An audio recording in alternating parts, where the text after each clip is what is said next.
नमस्कार साथियों, गौरव ज्ञान धारा में आप सभी का स्वागत है। आज की इस क्लास में अपन पढ़ने जा रहे हैं मीठे पानी की मीठी मीठी झीलें। सबसे पहले मेरी जितनी बहनें इस परिवार से जुड़ी हुई है, क्योंकि वो किसी न किसी रूप में किसी न किसी की अर्धांगिनी है, तो उनके लिए तीज का त्योहार उन्होंने मनाया होगा और तीज का व्रत रखा होगा। तो जितनी तीजनियां हैं उन सभी को बहुत बहुत बधाई, शुभकामनाएं। और चूंकि हमारे घर में भी एक तीजनी है, तो ये क्लास आप लोगों को रिकॉर्डिंग मिल रही है। लाइव इस समय में नहीं आ पाऊंगा क्योंकि पूजा करने के लिए उनके साथ में जो है जाना पड़ेगा, उनको ले जाना पड़ेगा। तो ये जिम्मेदारियां, पारिवारिक जिम्मेदारियां थान ध्यान है, गृहस्थ आश्रम में जी रहा हाँ, तो यह चीजें भी निभानी बहुत जरूरी है। ठीक है, आज कजली तीज है और पश्चिमी राजस्थान में इसका बहुत बड़ा चलन है। बूंदी के अंदर तीज का, कजली तीज का बहुत जबरदस्त चलन रहता है। फिर भी आप लोगों की क्लास मिस नहीं होनी चाहिए, ये व्यवस्था तो करनी हमारी जिम्मेदारी है। तो इसलिए क्लास आप लोगों को दी जा रही है। प्रीमियर पर चलेगी जरूर, लेकिन कमी कोई भी नहीं रहेगी। तो पढ़ते हैं सॉरी, बिना किसी समय को व्यर्थ किए पढ़ते हैं। कल पढ़ी थी खारे पानी की झीलें, आज पढ़ रहे हैं मीठे पानी की झीलें। ठीक है, देखो टाबरो, सब पहली पहल पढ़ा जयसमंद झील। ठीक है, सबसे पहले कौन सी पढ़ रहे हैं? जयसमंद झील, जो एक तरीके से कृत्रिम झील है और सबसे बड़ी झील मानी जाती है अपने राजस्थान के अंदर मीठे पानी की। ठीक है, अब इसमें देखो प्रश्न क्या क्या बनते हैं, सीधा सड़ ध्यान रखो कि जयसमंद के अंदर सबसे पहला प्रश्न है कि अब ये उदयपुर के अंदर नहीं रही, जिला चेंज हो गया, सलूम्बर के अंदर है। तो जयसमंद झील की स्थिति कहां है? अब वर्तमान में ये सलूम्बर जिले के अंदर पड़ती है। इसका नाम जयसमंद इसलिए पड़ा है क्योंकि इसका निर्माण जय सिंह जी ने करवाया है। तो इसका निर्माण जो करवाया राणा जय सिंह द्वारा 1685 से 1691 ईस्वी के मध्य इसका निर्माण करवाया है। Is that clear? प्राचीन नाम इसका ढेबर झील है। ठीक है, अब ये इसलिए है क्योंकि ये कहते हैं कि ये ढेबर नाम के एक दर्रे से होकर गुजरती है एक नदी, और उसके बाद में इसके अंदर आकर गिरती है। तो इसलिए जो है ढेबर झील इसका नाम रह गया। गोमती नदी निकलती है और वो फिर इसके अंदर आकर गिरती है, तो इसका नाम क्या दे दिया? जयसमंद का ढेबर झील नाम दिया गया है। उपनाम याद करना, जलचरों की बस्ती इसे कहा जाता है। मोस्ट इंपॉर्टेंट कर देना इसे। और इसके अंदर कुल टापू है 7। अभी मैंने कुछ समय पहले फतेह सागर का एक फोटो डाला था, तो एक बच्चे ने कमेंट किया क्या गुरुजी हमने पढ़ा है कि इसमें 7 टापू है, तो 7 टापू बताओ। अरे बेटा, वो फतेह सागर में नहीं है, वो जयसमंद झील के अंदर है। ठीक है, जिसमें सबसे बड़ा बाबा का बाकड़ा है, सबसे छोटा प्यारी है, और 2 के नाम याद रखने, बाकी के 5 के याद नहीं रखने। तो इसके अंदर 7 टापू है। सबसे बड़ा बाबा का भाखड़ा या बाबा का मगरा कहलाता है, और सबसे छोटा जो है आप लोगों के प्यारी है। ठीक है, और क्या है? ये एक अंत्य प्रवाही झील है, ये इसकी विशेषता है। इस झील में गोमती और उसकी सहायक नदियों का पानी आता है। मुख्य चीज कि इसमें से श्यामपुरा और भाट नाम की 2 नहरें निकाली गई है। इसके अंदर से 2 नहरें निकाली गई है, एक तो श्यामपुरा और एक भाट। 2 नहरें इसमें से निकाली गई है, ये याद रखना, बहुत अच्छा प्रश्न है। राजस्थान की सबसे बड़ी कृत्रिम सागर झील है। भारत की देखे तो दूसरी है, पहली तो गोविंद सागर वहां पे, और भारत की ये दूसरी है, और यहाँ पे राजस्थान की सबसे बड़ी है।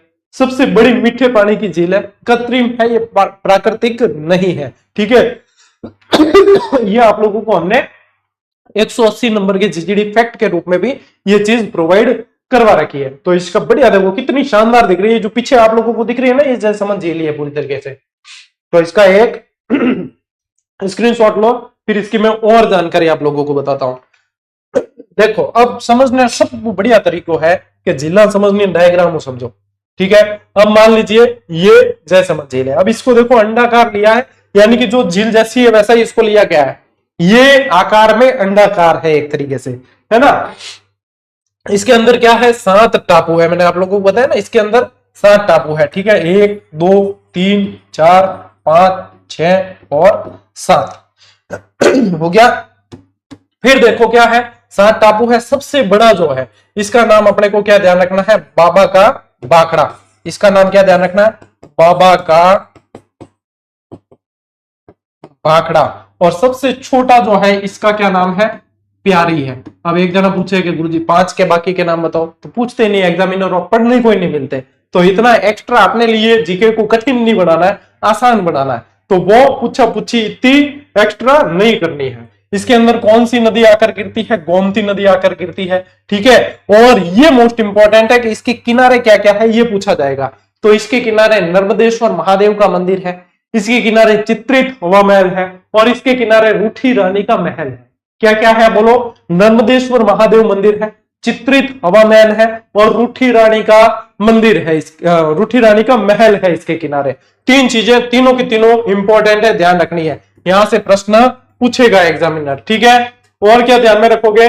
और ध्यान में रखना, इसमें से दो नहरें निकाली गई है आपके, एक का नाम है श्यामपुरा नहर और एक का नाम है भाट नहर। ठीक है, और क्या ध्यान रखोगे? इसके, अब देखो इसकी दिशा देखोगे तो इसके पूर्व में, ये कौन सी दिशा है? पूर्व दिशा है। इसके पूर्व में एक पठार है जिसका नाम है लसाड़िया का पठार। क्या नाम है? लसाड़िया का पठार। इस लसाड़िया के पठार की क्या विशेषता है? ये सर्वाधिक कटा फटा है, ये सर्वाधिक कटा फटा पठार है, या फिर क्या आ जाता है? सर्वाधिक विच्छेदित पठार भी इसे कह देते हैं। इसे क्या कहते थे? सर्वाधिक विच्छेदित पठार भी कह देते हैं। तो ये ध्यान रखना है आपने। ठीक है, ये जयसमंद झील आप लोगों के पूरी तरीके से। अब यहाँ पे क्या लिखा हुआ है? उदयपुर। इसकी जगह अपन को क्या करना है? सलूम्बर। इसकी जगह क्या करना है? सलूम्बर के अंदर ये पड़ती है। ठीक है, लो स्क्रीनशॉट।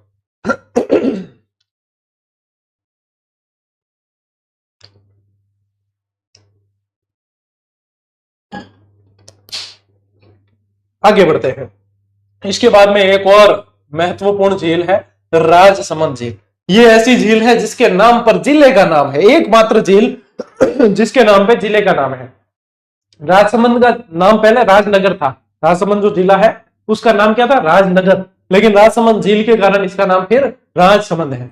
ये राजसमंद झील भी पहले राज समुद्र के नाम से जानी जाती थी। क्या राज सिंह जी हुआ जी को एक समुद्र बना दियो, लोकल लोग वैनी माने इतनी लंबी चौड़ी जिला है, माने वास्ते तो वही समुद्र है। ठीक है, क्या राज सिंह जी हाँ आपा जो समुद्र बना दियो, राज समुद्र नाम होगो, क्या क्या राज समुद्र होगो। तो ये ध्यान रखना। स्थिति कहाँ है? राजसमंद में। आकृति कैसी है इसकी? धनुषाकार। कल आपको सांबर झील बताई थी और सांबर झील की आकृति बताई थी आयताकार, इसकी आकृति कैसी है? धनुषाकार है। ठीक है, निर्माण किसने करवाया? महाराणा राज सिंह जी ने 1662 में इसका निर्माण करवाया है। इसका उत्तरी भाग 9 चौकी पाल कहलाता है, यानी कि इसमें जो है 9 सीढ़ियां हैं। सभी जगह इसके जो है 9 सीढ़ियां पाई जाती है, इसलिए इसका नाम हो गया 9 चौकी पाल के। 9 चौकियां बनी उड़ी है, ऐसे ध्यान रखना। लंबाई कितनी है? 6.5 किलोमीटर। चौड़ाई कितनी है? 3 किलोमीटर, यानी लंबाई की तकरीबन आधी है चौड़ाई। ठीक है, इसके किनारे 25 काली पट्टिकाओं की राज प्रशस्ति उत्कीर्ण है। इस राज प्रशस्ति को जो उत्कीर्ण किया है वो रणछोड़ भट्ट तैलंग ने लिखा है। इसके रचयिता कौन है? रणछोड़ भट्ट तैलंग। ये जो राज प्रशस्ति है ये एशिया की सबसे बड़ी प्रशस्ति मानी जाती है। और काले संगमरमर की ये काली पट्टिकाएं लिखा है ना, ये क्या है? काला संगमरमर है। क्या है? काला संगमरमर। ठीक है, काला संगमरमर है, इसकी काली पट्टिकाओं पर राज प्रशस्ति लिखी हुई एशिया की सबसे बड़ी प्रशस्ति है। एक तो ये चीज ध्यान रखनी है। ये कैसी है? धनुषाकार है। देखो आकृति इसकी कैसी है? धनुषाकार है। ठीक है, एक बार इन चीज का स्क्रीनशॉट लो, फिर अपन आगे बढ़ेंगे। देखो इसके अंदर और जानकारियां, राजसमंद झील के अंदर और क्या ध्यान में रखोगे? इसके किनारे जो है घेवर माता का मंदिर है। क्या ध्यान रखोगे? घेवर माता का मंदिर है इसके किनारे। ठीक है, जिन्हें कुंवारी सती के नाम से जाना जाता है। क्या बोलते हैं? कुंवारी सती के नाम से इन्हें जाना जाता है। ये मोस्ट इंपॉर्टेंट फैक्ट है जो इसमें आप लोगों को ध्यान में रखना है। ठीक है, ये जो राज प्रशस्ति है इसके अंदर जो ये जितने श्लोक लिखे हुए हैं ये संस्कृत भाषा में लिखी हुई है। कैसी है? संस्कृत भाषा के अंदर ये लिखी हुई है। ये भी चीज अपने को ध्यान में रखनी है राज प्रशस्ति से संबंधित। ठीक है, और राज प्रशस्ति मुख्य इसका पॉइंट है। चलिए अब स्क्रीनशॉट ले लो, आगे आते हैं। लेक पिछोला। पिछोला जी उदयपुर की शान है। ठीक है, झीलों की नगरी कौन सी है? उदयपुर। पिछोला झील कहाँ है? उदयपुर। ऐसा कहते हैं कि राजमहल के पीछे स्थित होने के कारण इसका नाम पिछोला पड़ा। दूसरी कहानी है कि यहाँ पे एक चिड़ीमार बंजारा था जिसका नाम था पिच्छू। पिच्छू नामक बंजारा था और इसने अपने बैल की स्मृति में, बैल की याद में इस झील को खुदवा दिया और इसका नाम हुआ पिछोला झील। तो दो चीजें इसके बारे में, दो मत चलते हैं, दोनों के दोनों मैंने आप लोगों को बता दिए। और निर्माण जो है राणा लाखा के काल में चिड़ीमार बंजारे ने अपने बैल की स्मृति में करवाया, इसी कारण इसको पिछोला झील के नाम से जाना गया है। उदयपुर में ये और फतेह सागर जुड़ी हुई है लिंकिंग चैनल स्वरूप सागर से। ठीक है, बताऊंगा अभी। पिछोला में गिरने वाली नदियां कौन कौन सी है? सिसारमा और बुजड़ा, जो पिछोला झील के अंदर आकर गिरती है।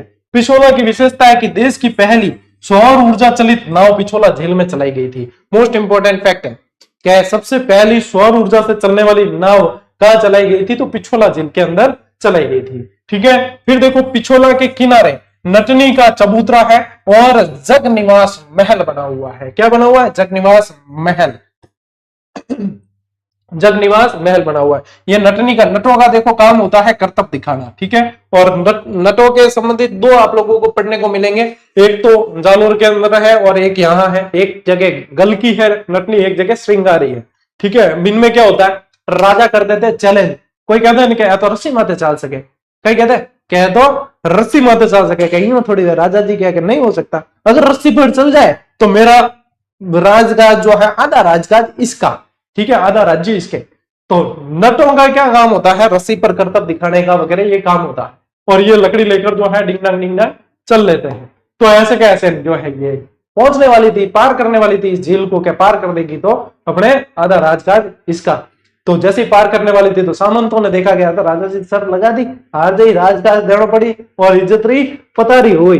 तो वो क्या करते हैं? रस्सी को काट देते हैं। अब जहां पे जो है वो नटनी गिरी वहीं पे उसका फिर स्मृति में वो चबूतरा बना दिया। तो दो जगह है, एक तो जालोर दुर्ग के वहां पे है और एक है पिछोला झील के पास। ठीक है, ध्यान रखना, दोनों मोस्ट इंपोर्टेंट फैक्ट है। ये और क्या है? जगनिवास महल है। और क्या है? जग मंदिर बना हुआ है। राजमहल है जो अपने सिटी पैलेस है, उदयपुर मेवाड़ का जो राजघराना है वो राजमहल में ही रहते हैं। आधा भाग तो पर्यटकों के लिए खोल दिया और आधा भाग अभी भी राजमहल मतलब राजवंश के जो अधिक उत्तराधिकारी है वो अभी भी उनकी फैमिली रहती है। इसके किनारे एक बागोर की हवेली है और ये सारी चीजें कहां है? पिछोला झील के किनारे स्थित है। पिछोला झील के यहाँ पे पास में बनी हुई है। ठीक है, ले लो स्क्रीनशॉट लो। फिर बड़े आगे देखो, अब आते हैं अपन फतेह सागर। फतेह सागर, इसको उदयपुर में आम बोलचाल में एफएस बोलते हैं, शॉर्ट में बोल देते हैं। ठीक है, एफएस डीटी मेन पॉइंट रहते हैं स्टूडेंट्स के लिए, पर्यटकों के लिए मुख्य केंद्र रहते हैं ये एफएस और डीटी। और मतलब यूं है, फतेह सागर के चारों तरफ गोल गोल घूम लोगे ना तुम तो भी यूं पूरा ही आप लोग देखोगे तो आनंद आ जाएगा। ये देखो, ये मेन जो है फतेह सागर, रानी रोड वगैरह रहता है, रानी लिंक रोड वगैरह। यहाँ पे हमने अभी रानी रोड पे फोटो भी खिंचाया था, आपको पता है। स्थिति इसकी कहाँ है? उदयपुर। निर्माण करवाया जय सिंह जी ने 1688 में इसका निर्माण करवाया है।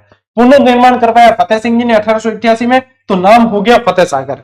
पुनर्निर्माण करवाया फतेह सिंह जी ने, निर्माण जय सिंह जी है, नाम फिर क्या हो गया? फतेह सिंह जी के नाम पे हो गया फतेह सागर झील। ठीक है, अन्य नाम इसका क्या है? कनौट बांध और देवाली गांव है। ये जो लोकेशन एक्चुअली है इसके पास में देवाली गांव है, तो इसको देवाली बांध के नाम से भी जान लेते हैं, इसको देवाली बांध भी कह दिया जाता है। अब इसके किनारे क्या क्या है? देखो, सहेलियों की बाड़ी है। संग्राम सिंह जी द्वितीय थे ना, उन्होंने सहेलियों की बाड़ी का निर्माण करवाया, वो इसके किनारे है। मोती मगरी है इसके किनारे। महाराणा प्रताप का स्मारक है, क्योंकि इस झील के चारों तरफ जो है चीजें हैं। नेहरू गार्डन सबसे मोस्ट इंपॉर्टेंट। ठीक है, इसके अलावा फिश एक्वेरियम है और ये नया बना हुआ है फिश एक्वेरियम। इसके अंदर आप लोगों को 3D एनिमेशन वाली फोटोग्राफी और कई तरह की मछलियां वगैरह देखने को मिलती है ना। फिश एक्वेरियम है। सौर वेधशाला बनी हुई है जहां पे बहुत जबरदस्त टेलीस्कोप लगा हुआ है, बेल्जियम कंपनी से बना हुआ। तो ये सारी चीजें इसके किनारे आप लोगों को ध्यान रखनी है। आज की क्लास में थोड़ी सी फास्ट लेकर चल रहा हूं क्योंकि आज का मेरा शेड्यूल बड़ा टाइट है, बहुत बिजी है। आप लोगों को पता है अभी इससे पहले पटवारी का सेशन था, महा मेगा मैराथन थी और उसको भी आधी बीच में रोकनी पड़ी, जिसको कल कंप्लीट करेंगे। तो बहुत ज्यादा शेड्यूल टाइट है, लेकिन मैं ये भी नहीं चाहता कि आप लोगों की कंटिन्यूटी मेरे से बनी हुई है और मेरे से ही टूटे, इसलिए ये क्लास देनी भी जरूरी है। तो 1 घंटे की क्लास को आधे घंटे में समेटने का प्रयास कर रहा हूं, इसलिए स्पीड फास्ट है बेटा। ठीक है, ध्यान लगे तो हर बात है फास्ट कर देखो, आज क्लास धीरे कर देख लीजिए। ठीक है, ले स्क्रीनशॉट ले लो है तो देखो। क्या गुरुजी ये क्या बता रहे हो आप? तो ये है भैया एफएस। ठीक है, रानी रोड जो है ना ये, अब मैंने फोटो डाला था, आपसे पूछा था कि ये कौन सी झील है बताओ। ठीक है, तो मैं आप लोगों को सिर्फ पढ़ाता नहीं, जीके को जीना सिखाता हूँ, क्योंकि मैं खुद वहां पे पहले जाकर जो चीजें देख लेता हूँ। ये रानी रोड है और पीछे ये खड़े हैं अपने नरेंद्र सिंह जी भाटी सर और ये नीलेश जी सर, फोटो खींचा है रामनिवास जी सर ने। चारों हम गए थे उदयपुर, 1 दिन के लिए कुछ काम से गए थे, तो फिर वहां पे लगे हाथों घूम के आ गए। ये फतेह सागर की पाल ही है, पीछे सारी फतेह सागर झील है। ठीक है, ये फतेह सागर झील है, आप देख रहे हो ना। चलिए अब देखो, इससे समझो, ये तो है पिछोला झील, ये तो है अपनी पिछोला जल। पिछोला में क्या क्या है, सौर ऊर्जा चलित नाव है एक तो, ठीक है, ये रही नाव आपके चल रही, उड़ को चल रही हो, ठीक है। इसके अलावा क्या है, जग मंदिर है, ठीक, जग निवास महल है, तो ये रहा जग मंदिर, ये रहा जग निवास महल। इसके अलावा क्या है, नटनी का चबूतरा है, ये बना रखा नटनी का चबूतरा। फिर मैंने क्या कहा, पिछोला झील और फतेह सागर को आपस में लिंक करने के लिए एक लिंक चैनल है, उसको कहा जाता है स्वरूप सागर। इसको क्या बोला जाता है, स्वरूप सागर। और मैं गारंटी के साथ कह सकता हूं कि इस तरीके से याद की हुई चीजें आप कभी भूल नहीं सकते, ये आपको सीधा याद हो गया, ये फतेह सागर है। अब फतेह सागर में क्या क्या है कि सौर वेधशाला है, और क्या बताया गुरुजी ने, फिश एक्वेरियम बताया, और क्या बताया, नेहरू उद्यान बताया, ठीक है। तो ये सारी चीजें आप लोगों को ध्यान रखनी है कि ये चीजें यहाँ पे है, ठीक है, इस तरीके से आप लोगों को ध्यान में रखनी है। तो ये क्या है, विजुअली चीजें याद करनी बहुत आसान हो जाती है ना। तो ये वन लाइनर के अंदर भी ये फोटो सेम दिए हैं आप लोगों को ऐड करके, जीजीडी वन लाइनर जो बुक दी है आप लोगों को उसमें। अभी आप स्क्रीनशॉट लो इसका जल्दी से फटाफट, फिर आगे बढ़ते हैं।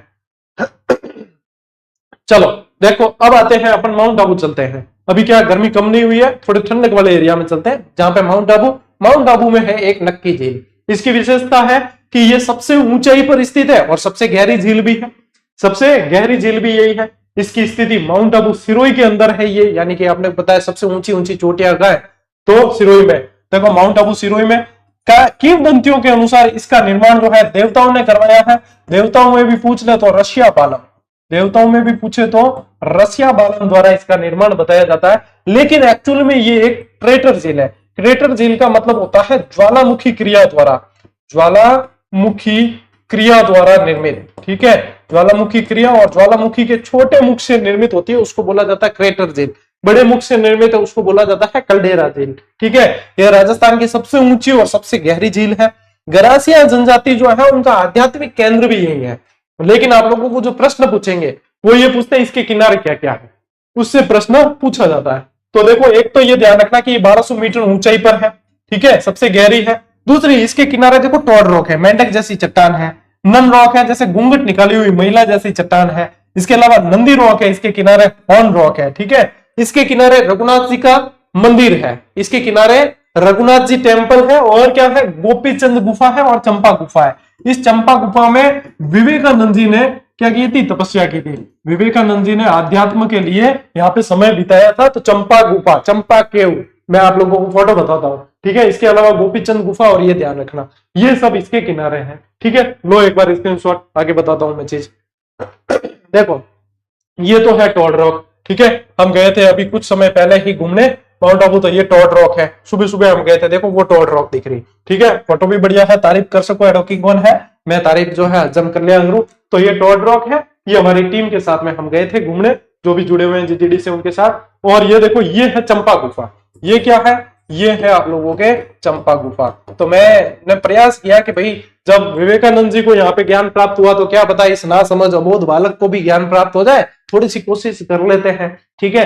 तो जितने में फोटो पाड़ लियो टीम वाला, ठीक है, चलिए कोई नहीं। ये क्या है, ये टॉड रॉक और ये चंपा गुफा कहाँ है, नक्की झील माउंट आबू, ठीक है। चलो आगे बढ़ते हैं। पुष्कर झील सबसे महत्वपूर्ण झील है। स्थिति कहाँ है, अजमेर के अंदर। बावन घाट झील बोला जाता है, ठीक है। तीर्थराज बोला जाता है, कोंकण तीर्थ बोला जाता है, प्रयागराज का गुरु बोला जाता है, अर्धचंद्राकार झील बोला जाता है, सबसे प्रदूषित झील बोला जाता है, सबसे पवित्र झील बोला जाता है। पवित्र है इसीलिए प्रदूषित है, क्योंकि अस्थियों का विसर्जन कर देते तो प्रदूषित होती है। इसके अलावा ये जो प्रदूषित होती है तो इसकी सफाई का काम कनाडा को दिया गया है। ये सारी चीजें ध्यान रखनी पड़ेगी, ठीक है। ये आकृति कैसी है, अर्धचंद्राकार, निर्माण ज्वालामुखी क्रिया से, यानी कि ये एक तरीके से कल्डेरा झील है। काला डेरा या कल्डेरा बोल देते हैं। उपनाम क्या क्या है, तीर्थों का मामा कहते हैं, तीर्थराज, कोंकण तीर्थ, बावन घाट झील, पंचम तीर्थ, प्रयागराज का गुरु, ये सारे इसके उपनाम है। ये राजस्थान की सबसे पवित्र, सबसे प्रदूषित झील है। पवित्र है इसीलिए प्रदूषित है। इसके किनारे क्या क्या चीजें, बावन घाट है, ब्रह्मा मंदिर है, वरा मंदिर है, रंगनाथ मंदिर, सावित्री मंदिर, जहांगीर के महल, भरतरी गुफा, कण्व ऋषि का आश्रम, ये सारी चीजें इसके किनारे। इसमें से गुफा वाला तो हमने एक फैक्ट भी दिया था आपको, जीजीडी फैक्ट, जिसमें सारी गुफाएं बताई थी, ठीक है। तो ये जो ध्यान रखना आपने, ठीक है। सफाई किसकी सहायता से, कनाडा की। वेद व्यास, कालिदास और गुरु गोविंद सिंह, महात्मा गांधी और बाला साहब ठाकरे का संबंध आप लोगों के इस झील से जुड़ा हुआ रहा है। ठीक है, ये ध्यान रखना। ठीक है, गऊ घाट है, मैरी घाट है, बहुत सारी चीजें इसके किनारे, 52 घाट है, तो बहुत सारी चीजें हैं। सबसे ज्यादा विदेशी बालाएं भी यहीं आती है। कार्तिक पूर्णिमा को यहाँ पे मेला बढ़ता है और दीपदान की परंपरा है। कार्तिक पूर्णिमा को मेला बढ़ता है। ठीक है, मेला बढ़ता है जिसे क्या बोला जाता है, रंगीन मेला। क्या बोलते हैं, रंगीन मेला। पर्यटन विभाग द्वारा बढ़ता है और ऊंटों की सबसे ज्यादा बिक्री होती है इसमें, है ना। ये सारी चीजें ध्यान रखनी है, ले लो स्क्रीनशॉट। देखो, इसके अलावा फिर अपन पढ़ते हैं आना सागर। आना सागर नाम ही इसलिए क्योंकि इसका निर्माण अन्नोराज ने करवाया है। ठीक है, जो तुर्कों के जो संहार किया था उसके बाद में उनके खून को साफ करने के लिए, ऐसा बताया जाता है तुर्कों के संहार के बाद में मांस के लोथड़े इधर उधर बिखरे हुए थे और बहुत ज्यादा जो है भयावह स्थिति बन गई थी, तो उसको साफ करने के लिए फिर इस झील का निर्माण करवाया गया। ठीक है, स्थिति कहाँ है, अजमेर में। निर्माण अर्नोराज ने 1137 में करवाया है। बांडी या चंद्रा नदी को रोककर इसका निर्माण करवाया है और विस्तार लगभग 13 किलोमीटर स्क्वायर में ये फैली हुई है। ठीक है ना। इसके किनारे क्या क्या है, सुभाष उद्यान है, 5 बारेदरी, चश्मा-ए नूर और 3 खामखा के दरवाजे हैं। 3 खामखा के दरवाजे। ठीक है, ये ध्यान रखना। अब ये क्या होता है, बारेदरी क्या होता है, एक तरीके से झरोखे होते हैं। बारेदरी क्या होते हैं, एक तरीके से झरोखे, और ये दरवाजे तो आप लोगों को पता ही है। ठीक है, देखो अब यहाँ पे ये आना सागर झील है, याद कैसे करोगे। देखो, याद करने का वही तरीका, गिनो 1 2 3 4 5। 5 क्या है, बारेदरी। ठीक है, 5 क्या है, बारेदरी है, और 3 खामखा के दरवाजे हैं। इसके अलावा मैंने क्या बताया, इसके किनारे है सुभाष उद्यान, जिसे दौलत उद्यान भी कहा जाता है। ठीक है, ये जहांगीर ने इसका निर्माण करवाया था। नागपाड़ी से एक मांडी नदी आती है जिसको रोककर, इसी का नाम क्या है, चंद्रा नदी भी है। इसी का नाम क्या है, चंद्रा नदी भी है। इसको रोककर जो है आना सागर झील का निर्माण करवाया है। ठीक है टाबरों, याद रह जाइए। ये चश्मा-ए नूर, चश्मे का मतलब ही क्या होता है, झरना। चश्मे का मतलब क्या होता है, झरना। तो ये इसका निर्माण करवाया गया था। ले लो स्क्रीनशॉट फटाफट। चलो अब देखो, अपन पढ़ते हैं राष्ट्रीय झील संरक्षण योजना। मतलब इसके अलावा जैसे झीलें पढ़ोगे ना, तो इसके अलावा झीलों की स्थिति याद रखनी है। जैसे कि गजनेर झील का है बीकानेर, कोलायत झील का है बीकानेर, ऐसे याद रखनी। सिलीसेट झील का है अलवर। तो इस तरीके से आप लोगों को इसके अलावा जो है अपने स्थिति याद रखनी है, और इसका जो है एक आप लोगों को मैप भी दिया है, जीजीडी वन लाइनर के अंदर भी मिलेगा, और जिलों की स्थितियां दे रखी है, तो इसको आप बुक से पढ़ लेना। ठीक है, ये चीज आप लोगों को ध्यान रखना है, क्योंकि मैंने पहले ही बताया था, एकलव्य बैच शुरू किया था कि आप लोगों के पास में एक कंडीशन है कि जीजीडी वन लाइनर होनी चाहिए। एक्स्ट्रा चीज बताऊं तो उसमें लिखनी है, कई बार मैं बताऊंगा एक्स्ट्रा उसमें से पढ़नी है। तो ये होना चाहिए कि नोट्स कोचिंग से भी पढ़ते हो तो नोट्स मिलते हैं आपको। तो हमने जो है एक सजेशन दे रखा है। फिर कई जने कहते हैं बच्चे, सर आपने तो कह दिया कि उसमें से पढ़ना, हमारे पास तो है ही नहीं। तो बेटा यूं थोड़ी कही होगा कि तू लेने जाए तो तन मना करेगी, तन किताब नहीं मिले। किताबें अवेलेबल करवाई और बेस्ट क्वालिटी के साथ में है, तो वो आपका लुकआउट होगा, उसके ऊपर आपको वर्क करना चाहिए और देख लेना। ठीक है, अब देखो क्या है, फैक्ट नंबर 236 में हमने दिया है राष्ट्रीय झील संरक्षण योजना, एनएलसीपी। क्या, एनएलसीपी। अब इसकी शुरुआत कब है, 2001 से प्रश्न बनते हैं। उद्देश्य इसका क्या है, शहरी और अर्ध शहरी क्षेत्रों में प्रदूषित और अवक्रमित झील का संरक्षण व प्रबंधन। विभाग कौन सा है जो ये कार्य करता है, पर्यावरण और वन मंत्रालय। केंद्र राज्य की भागीदारी जो है वो 70-30 है। शुरुआत में 70-30 थी, बाद में 60-40 कर दी गई। दोनों ही शर्तें हैं, ध्यान रखना। राष्ट्रीय झील संरक्षण कार्यक्रम, राजस्थान में 6 जिले सम्मिलित है। कौन कौन सी, फतेह सागर, पिछोला, आना सागर, पुष्कर, मानसागर और नक्की। मानसागर कहाँ है, जयपुर के अंदर है, और इसी के अंदर क्या बना हुआ है, जल महल बना हुआ है। इसी के अंदर क्या है, जल महल है। सवाई जय सिंह ने जब वो यज्ञ, अश्वमेध यज्ञ किया था ना, उसके बाद में अवव्रत स्नान के लिए इसका निर्माण करवाया था। महलों में करवा दूंगा ये। ठीक है, ले स्क्रीनशॉट। चलो भाई आगे बढ़ते हैं। इसी के साथ में ये सेशन तो हुआ पूरा। अब इसके देखते हैं अपन प्रश्न, क्या प्रश्न बन रहे कि नहीं। बहुत रैपिड तरीके से चला हूं आज की क्लास में, मुझे खुद पता है, बहुत ज्यादा सांस लिए बिना चल रहा हूं, ये समझ लो है। सांस रुक भी सकती है कभी भी किस समय, तो क्लास जैसे ही पूरी होगी उसके बाद में सांस ले लेंगे। चलिए, पहला प्रश्न क्या कह रहा है कि राजस्थान की किस प्रसिद्ध झील पर नटनी का चबूतरा है। मैं दावे के साथ कह सकता हूं, आप लोगों को याद है कि ये पिछोला झील की बात हो रही है। वह झील जिसमें एक टापू पर आइसलैंड रिसोर्ट नामक होटल बनाया गया है, वो कौन सा है? डीडवाना, सांबर, जयसमंद या राजसमंद? तो ये जयसमंद झील पर बना हुआ है। ये बढ़िया प्रश्न है, नोट करके रखना। तुर्की की सेना के संहार के पश्चात खून से रंगी धरती को साफ करने के लिए किस झील का निर्माण करवाया था? अजमेर वाली झील है और उसका नाम है आना सागर। किसका निर्माण करवाया था? आना सागर का। पुष्कर झील को स्वच्छ रखने में योगदान कौन दे रहा है? कनाडा योगदान दे रहा है। कौन, किसका योगदान है? कनाडा का योगदान है। ठीक है। ज्वालामुखी द्वारा निर्मित झील कौन सी है? तो ज्वालामुखी द्वारा निर्मित झील इसमें से पुष्कर झील है, जो कलडेरा झील है। यदि नक्की ऑप्शन में होता तो पहले नक्की का नंबर आता। ठीक है। फिर देखो, राज्य सरकार द्वारा धार्मिक दृष्टि से पुष्कर के समान पवित्र झील घोषित किया, वो कौन सी है? वो राजसमंद है। नोट करके रखना स्पेशल। और वैसे पुष्कर के समान मिलती जुलती झील कौन सी है? वो कोलायत है। कैसे कि पुष्कर झील पे भी 52 घाट, कोलायत पे भी 52 घाट। पुष्कर झील पे भी कार्तिक पूर्णिमा को मेला भरता है, कोलायत में भी कार्तिक पूर्णिमा को मेला भरता है। पुष्कर झील पे भी दीपदान का महत्व है, कोलायत में भी दीपदान का महत्व है। ठीक है। तो ये चीजें ध्यान में रखनी है। अब देखो, जयसमंद झील का निर्माण किस नदी पर करवाया गया है? तो जयसमंद झील का निर्माण आप लोगों को क्या बताया? गोमती नदी पर है। कहां है? गोमती नदी पर निर्माण करवाया गया है। राजस्थान की किस झील पर ब्रह्मा जी का सर्वाधिक प्राचीन मंदिर स्थित है? तो वो है आप लोगों के पुष्कर झील के किनारे है। ब्रह्मा जी का प्राचीन मंदिर है, सावित्री मंदिर भी है इसके किनारे। ठीक है, ये भी ध्यान रखना। चलिए नेक्स्ट देखो, राजसमंद झील के उत्तरी भाग को नौचौकी कहा जाता है, जहां संगमरमर के 25 शिलालेखों पर मेवाड़ का इतिहास लिखा गया। ये किस भाषा में है? तो मैंने आप लोगों को पहले ही बता दिया, ये संस्कृत भाषा के अंदर है। राजस्थान में जोधपुर से 8 किलोमीटर पश्चिम में कायलाना झील का निर्माण किसने करवाया था? कायलाना झील का निर्माण सर प्रताप सिंह जी ने करवाया था। और इसी के किनारे माचिया सफारी पार्क भी बना हुआ है। जोधपुर की ये मीठे पानी की बहुत बढ़िया झील है। ठीक है, ये भी ध्यान रखना।